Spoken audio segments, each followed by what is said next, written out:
Right. Um, so you're coming live from Austin, huh? Yeah.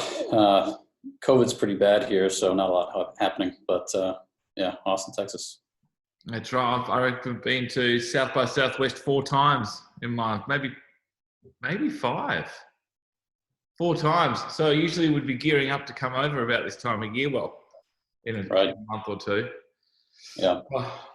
Yeah. No. And so Austin's pretty hard hit by the virus, huh? Yeah, I think well, all the United States is really, but especially Texas, and Austin's pretty bad too. I think we're on the highest level of COVID well, cases, I suppose. Yeah. Right. But I guess Australia's doing comparatively better. Yeah. Well, our government was pretty hard on us. They put us into very strict lockdown. Particularly, I'm from Melbourne, where we had a big spike. When I say a big spike, at its worst, we were having 750 new cases a day. So Wow. nothing compared to you guys where you're in. You're probably having more deaths than that. Obviously, you've got. Unfortunately, yeah, probably the case. And we got put into proper lockdown way back until we got to zero. That was the rule. So, look, I'm grateful for that. It's hard to watch what you guys are going through on a number of levels. What a It's pretty rough here. strange time to be an American. Very strange. But hey, look, technology keeps getting better, huh? There's no stopping innovation, and certainly the ideas that are coming out of it and the funding that's being tipped into it. Right. First of all, thank you for making the time. I know you're probably very busy with school and as well as brain interface. Let's start with like your story and sort of how you got the spark, and then how the company's evolved from there. Yeah. So, well, I guess I should start with, I think back in, let's see, it was ninth grade. My mom bought me this book called Soonish, and there was a chapter in there about brain-computer interfaces. And so I guess that sort of initially piqued my interest.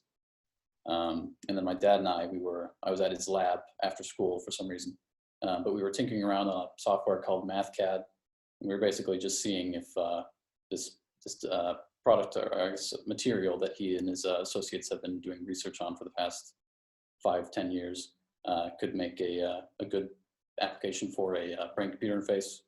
And at first it didn't work, but we kept tweaking these parameters until we actually eventually got to the femtotesla level, theoretically. And so ever since then, we've just been working on several prototypes in an attempt to make that theoretical into a working product. And how far away do you think you are from having a working prototype? Well, right now we have a couple prototypes done, and we're working on a third that actually utilizes graphene. But right now we're still a ways away, and obviously because of COVID and especially with school and college applications on top of that, it's just a lot at the moment. And so right now I haven't been able to work on it as much as I'd like. But as I see it now, we probably need another year or so to complete that final graphene prototype. And then at that time, we would probably be open to funding and probably expand our team. And then it would probably take another 2-3 years in order to have a fully working product. So this is a really fascinating story. So how old are you? I'm 18, just turned 18 actually. And so you're finishing school in 2021, right. And you've already been working on this concept for 2 years, about? Let's see, I guess it would be more like 3 years now. I started in probably midway through freshman year. And you feel like as soon as you finish school, you're going to continue as CEO of Brain Interface and grow the company and keep pushing the science? Well, I guess that would be after college. I plan on going to college and actually studying physics in the attempt to help me sort of expand my knowledge on brain interface, or I guess help me work on brain-computer interfaces, and then also just sort of expand my pathways for careers. But after college, I would certainly be interested in expanding brain interface into a bigger company. And just spend a minute telling us about graphene and what makes that such a supercharged ingredient in your technology? Right. Yeah. So graphene is a single atomic layer of carbon, and what helps us, or what allows us to create a brain-computer interface that actually is able to reach those femtotesla levels required to measure human thought, is that it's one atomic layer thick, like I said. So it's just a single, basically sheet of carbon atoms. And then it also has 1,000 times the current density of copper. So it's a really good conductor of electricity and also heat. But that's electricity, what we're interested in. And so those factors combined allow us to actually reach the very low levels of magnetic fields that the human brain gives off. And so what are you and your company working towards? What's sort of the problem that you think this technology you can specifically solve? Right. So right now, most brain-computer interfaces are invasive. Well, I guess most EEG devices are invasive in that you have to put a series of electrodes onto the surface of the brain in order to read the electric signals and translate them into anything useful.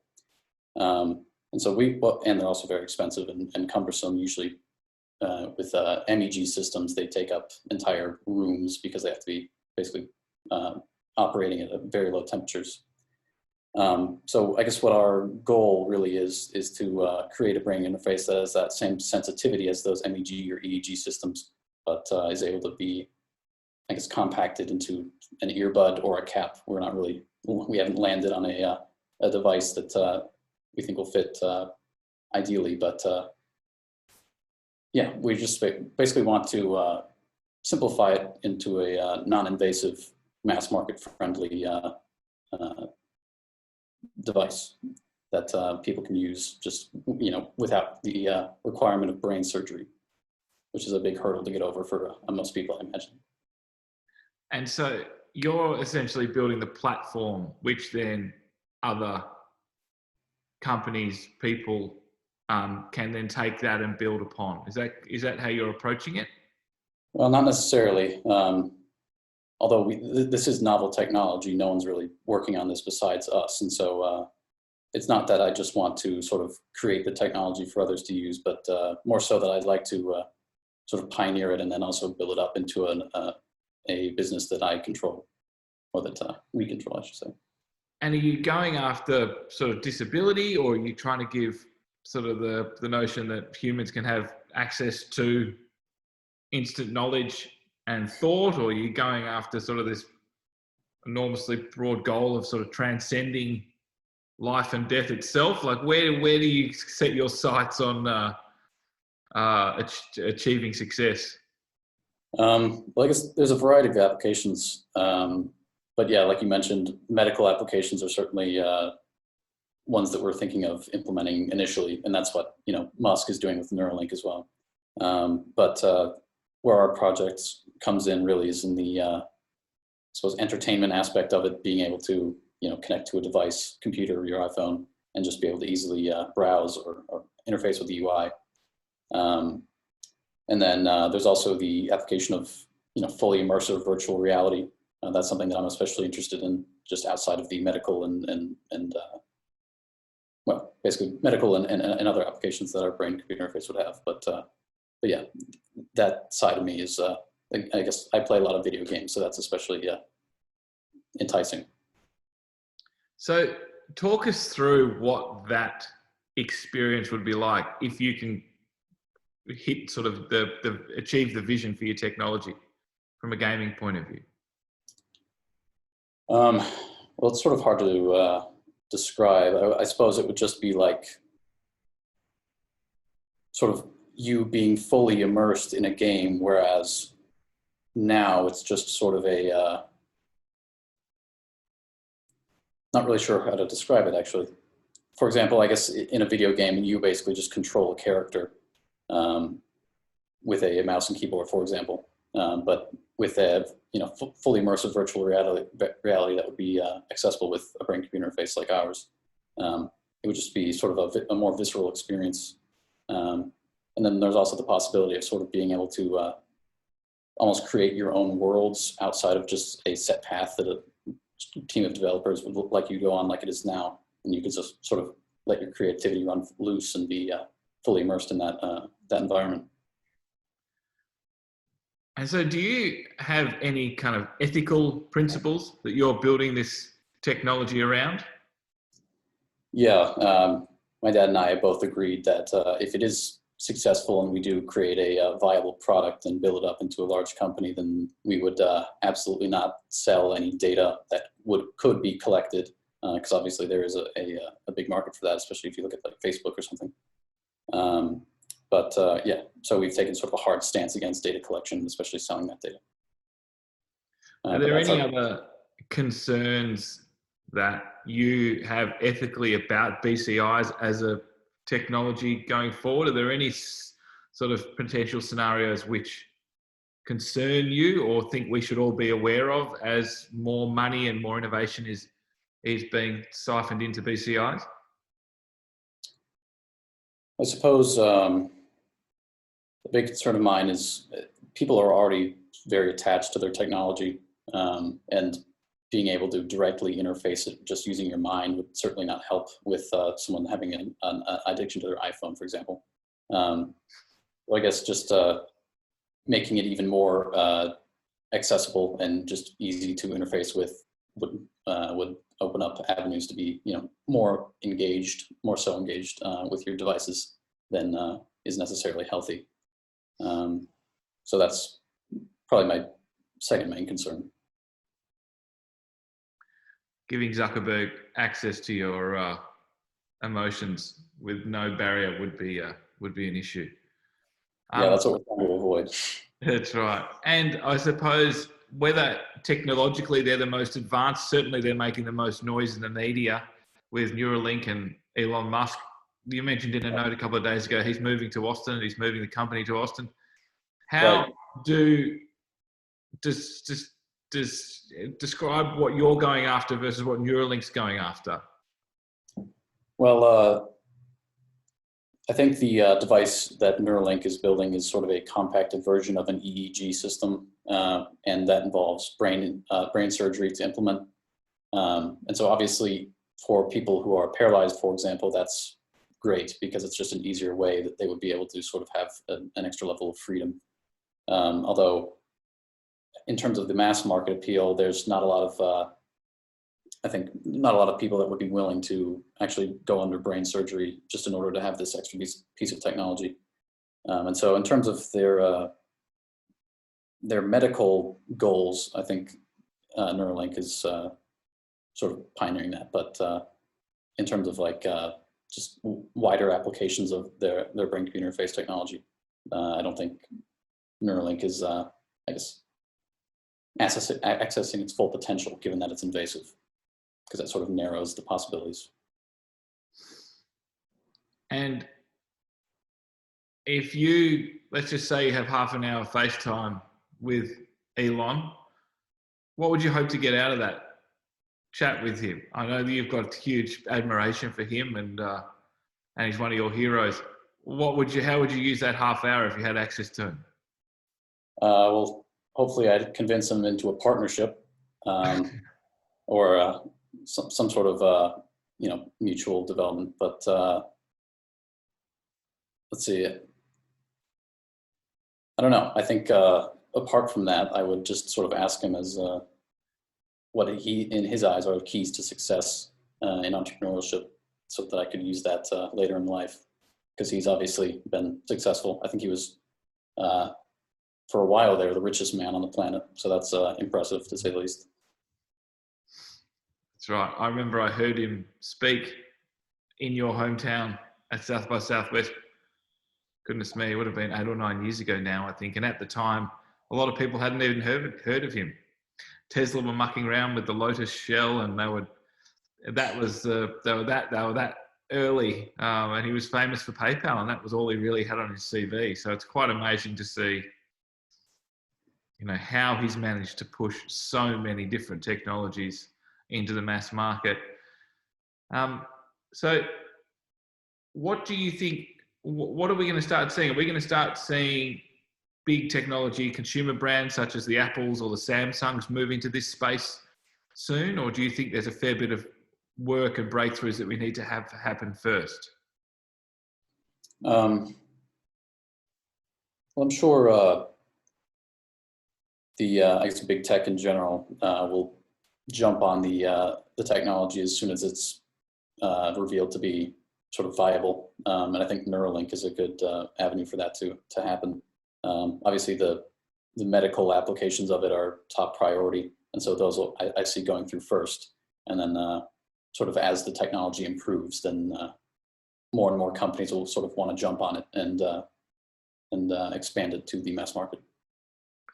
What are the biggest hurdles in BCIs? What are the biggest problems that universally need to be solved? Well, I guess just generally there's a trust issue. I don't think a lot of people would be comfortable with someone, like you said, Zuckerberg, having direct access to their mind, or their thoughts, I should say. So there's definitely a big hurdle there just in terms of the consumer. In terms of technology, I think the biggest hurdle is the invasiveness of a lot of BCI technology. And if it's not invasive, then it's expensive and cumbersome and doesn't really appeal to the wider market. So I guess I would say, yeah, that getting over the invasiveness hurdle, which our device theoretically does, it's definitely a big goal that I think more people should be invested in. And how are we going? I know that you said that there's work to do with the graphene, but if we look at Neuralink and various other technologies like that, how are we going with reading the signals from the brain? I know we're not there yet entirely. We're getting pretty basic binary signals, but obviously there's virtually infinite channels that we can tune into within the brain. Right. How is that curve steepening, or have we got a fair way to go before we kind of start hitting the exciting tens of thousands, or if not millions of channels that we can tap into in the brain? Right. Well, that's sort of outside my area of expertise. I'm not really sure how exactly those signals are interpreted and sort of utilized, but I think Neuralink, I think their sensor is able to tap into, let's see, I think it's 100 neurons, and they're about 100 billion in the brain. And so a device like ours, which is non-invasive and reads magnetic fields as opposed to electric signals, could tap into a wide variety of that. So theoretically, our device could actually sort of fix that problem and open up these brain-computer interface devices just to a wider range of the brain signals that are just coming off of you just from the thinking. And are you personally the guinea pig? Are you putting the graphene on your head and things? Well, no. So far, we haven't been as successful as I think people would have liked. So far, we haven't actually had the opportunity to test anything, just given time constraints and just the difficulties of building a non-invasive brain-computer interface. And so we're not at that point yet, but I'm sure that I'll be tested on when we eventually reach that. So you're willing to be the company's guinea pig? Yeah, sure. Why not? Excellent. Well, as I say, thank you for tuning in. I know it's the end of probably a long day for you over there, another day at home, but I really appreciate you taking the time, and I think the Australian audience is going to get a kick out of our conversation. So thanks very much for making the time. Well, thanks for having me. No worries. Cheers, Alex. Best of luck. We'll stay in touch. Bye. See you. Bye.